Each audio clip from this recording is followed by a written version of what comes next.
à tous et à toutes. Vous m'entendez bien? Oui. Ok. Merci beaucoup pour la présentation et merci pour l'invitation. Donc, je travaille en effet sur les effets des émotions négatives sur la cognition mathématique et l'évolution de ces effets au cours du vieillissement. Donc, aujourd'hui, je vais vous présenter une toute nouvelle expérience que je suis en train de conduire actuellement en neuroimagerie avec quelques résultats qui sont pour l'instant assez préliminaires. Donc, je suis curieuse d'avoir votre avis.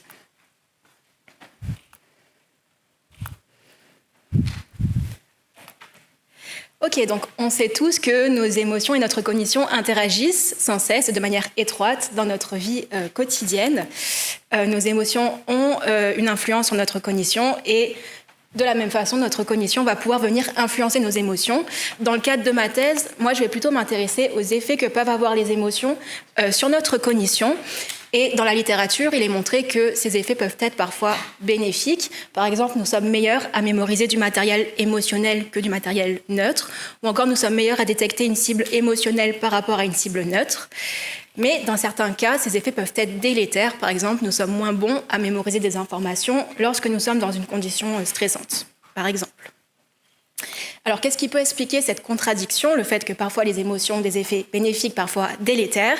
Les chercheurs s'accordent sur une explication qui est une explication de capture attentionnelle. En fait, les émotions auraient pour effet de capturer notre attention. On alloue toutes nos ressources cognitives à ces émotions et ça va améliorer nos performances si l'émotion est pertinente pour réussir la tâche. À l'inverse, ça va détériorer nos performances si les émotions ne sont pas pertinentes pour réussir la tâche. Autrement dit, si les émotions sont distractrices, si elles nous distraient de la tâche à effectuer. Alors, il faut savoir que cette capture attentionnelle ne va pas se passer de la même façon en fonction de notre âge. Les adultes jeunes, eux, vont être plutôt capturés par tout ce qui est émotions négatives et donc vont être influencés en contrepartie par ces émotions négatives. C'est ce qu'on appelle le biais de négativité. À l'inverse, quand on prend de l'âge, quand on vieillit, on va de plus en plus prioriser notre bien-être, notre épanouissement, et donc notre attention va être de moins en moins captée par les informations négatives et de plus en plus par les informations positives. C'est ce qu'on appelle le biais de positivité. Et donc, en laboratoire, les participants âgés vont être davantage impactés par les émotions positives que les émotions négatives. Il faut savoir que ce biais de positivité, il a été montré dans quasiment tous les domaines cognitifs que l'on peut connaître, la mémoire, l'attention, la prise de décision, etc. Mais il n'avait encore jamais été montré dans le domaine de l'arithmétique, qui est mon domaine de recherche. Et c'est une lacune que l'on a pu combler.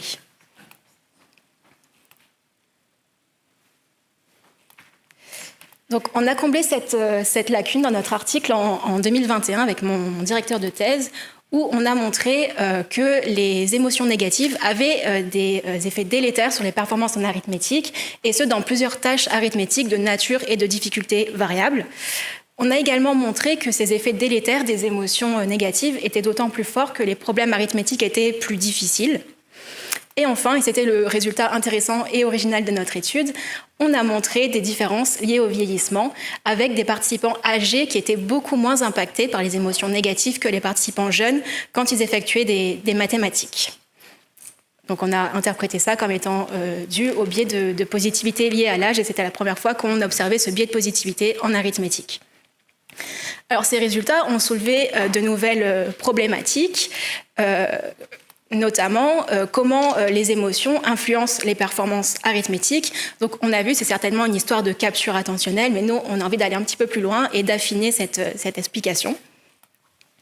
Autre question que l'on peut se poser, c'est quels mécanismes sont finalement influencés par les émotions? Puisqu'on voit que les émotions négatives impactent les performances, mais finalement, on ne sait pas quel mécanisme arithmétique est impacté par les émotions.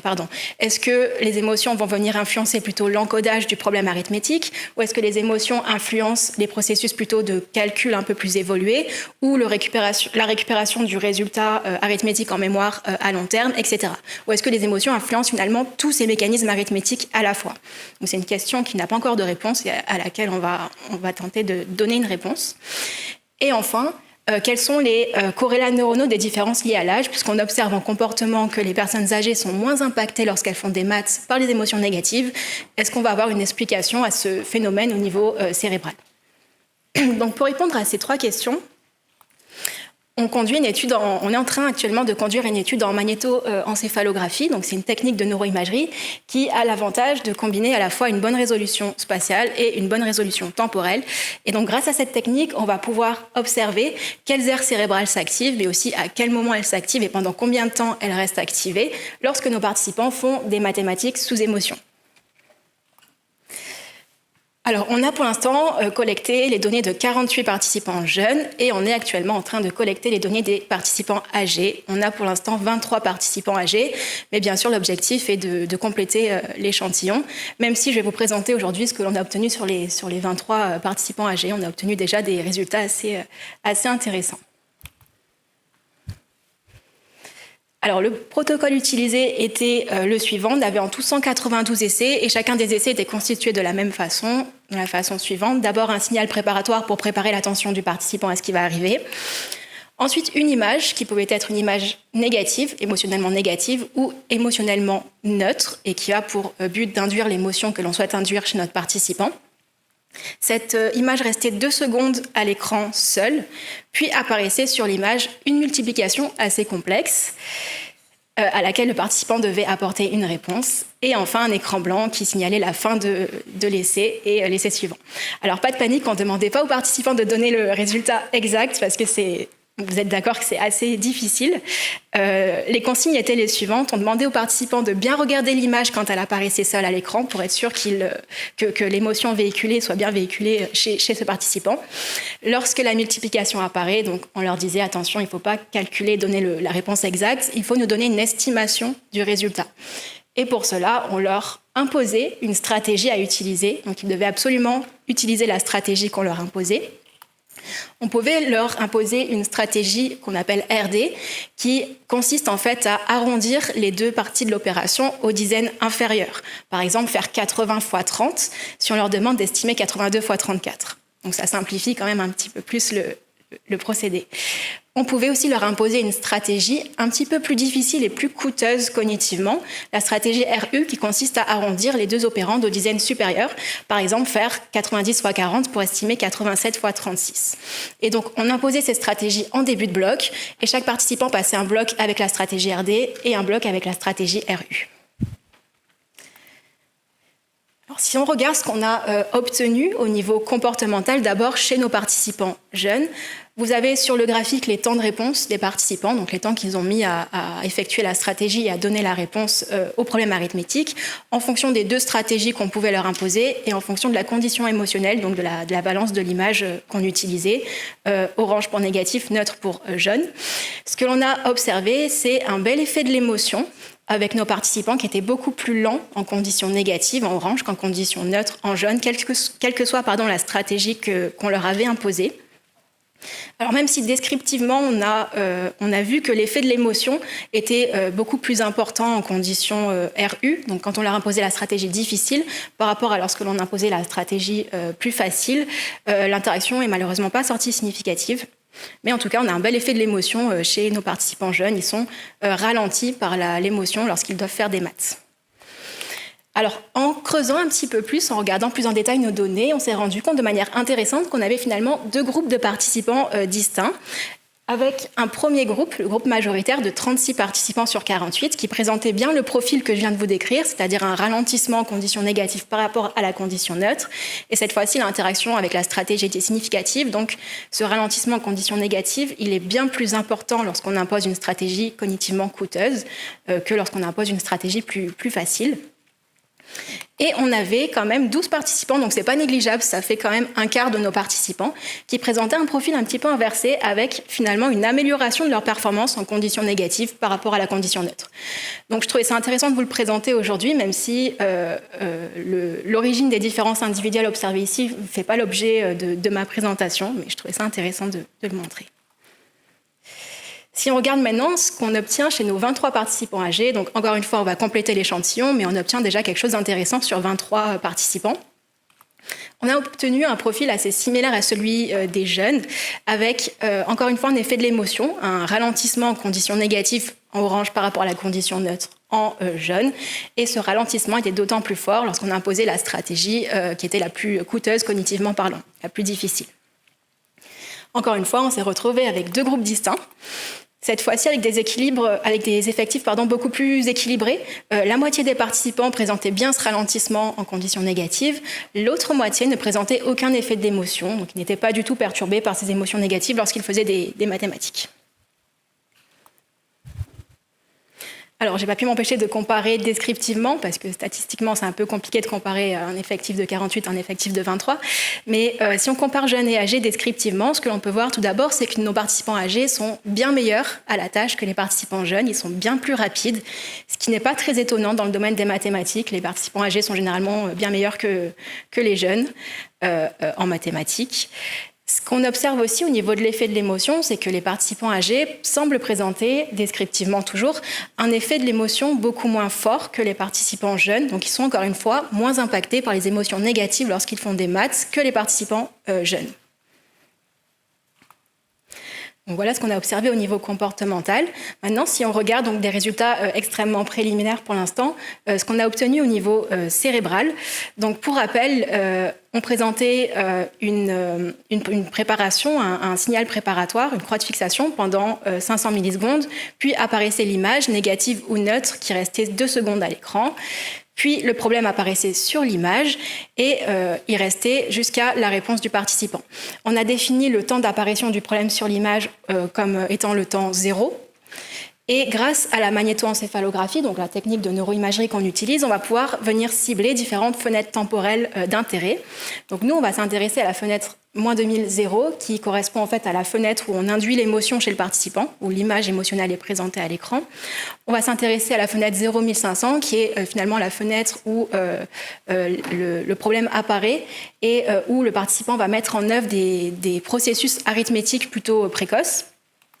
Et une fenêtre un petit peu plus tardive, 1500, 2500, 3000, où là, les participants vont mettre en œuvre des processus arithmétiques un petit peu plus tardifs.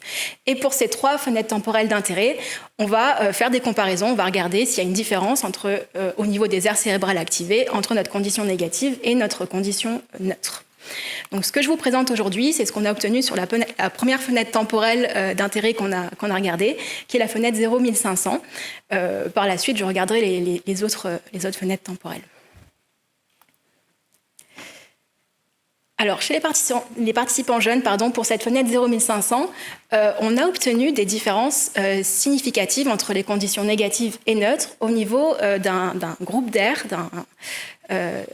au niveau des régions pariétales supérieures gauche.